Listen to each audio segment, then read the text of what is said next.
Eu quero ajudar você com uma dúvida muito frequente relacionada a todo aquele que quer começar a leitura bíblica, que é por onde eu devo começar a minha leitura. Será que pelo Antigo Testamento, pelo Novo Testamento?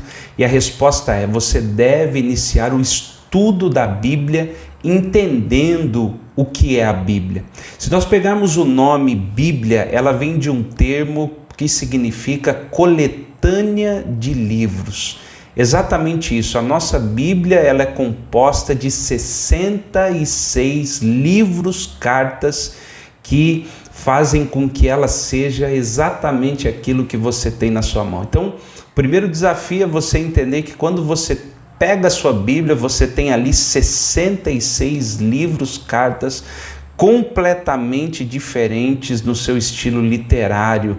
E isso coloca sobre nós um desafio enorme, porque você não pode interpretar, por exemplo, um livro histórico da mesma forma que você interpretaria um livro poético, porque a Bíblia está toda distribuída entre livros históricos, poéticos, proféticos, cartas, e fazer a distinção disso é a base inicial para toda a interpretação bíblica, e é um erro muito comum que as pessoas acabam cometendo. Uma outra questão importantíssima que você não pode cometer esse erro é saber que a Bíblia não está em ordem cronológica. Então, quando você pega ali a sua Bíblia, Gênesis, Êxodo, Levítico, Números, Deuteronômio, Josué, Juízes, né? Isso não representa a ordem cronológica dos fatos. Na verdade, se você buscar uma ferramenta, por exemplo, como a Bíblia cronológica, você vai descobrir e até se surpreender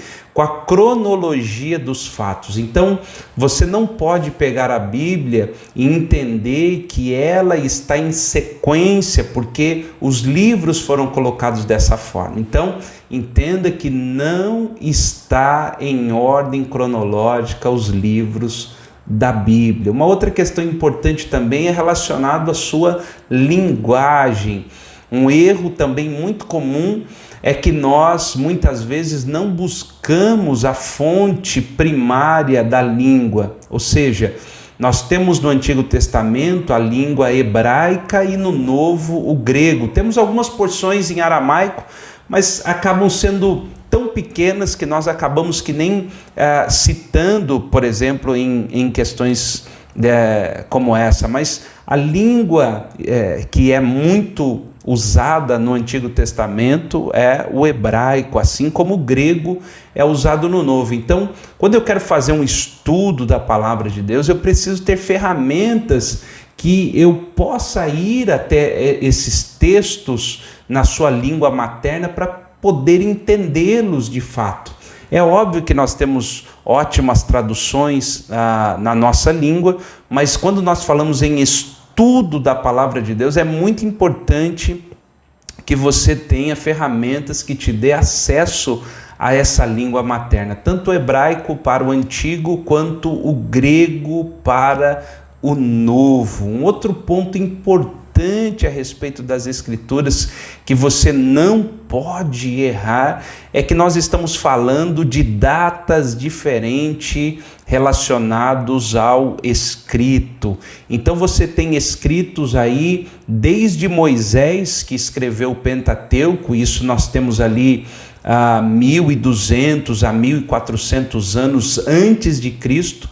E nós vamos tendo livros sendo escritos durante todo o seu período até Cristo Jesus e passando 100 anos depois ali com o último relato que nós temos de João escrevendo Apocalipse na ilha de Patmos, provavelmente entre o ano 90 a 100 depois de Cristo. Então, é muito importante que você entenda esse tempo, porque em cada momento da história existe uma forma literária, existe um pensamento da época que está inserido dentro daquilo que o autor da época está tentando colocar para aqueles que lerão a respeito desse livro. E você, quando passa a estudar, você vê as influências da época que estão ali presentes na escritura dos autores. Isso é muito comum. Você vai ver, por exemplo,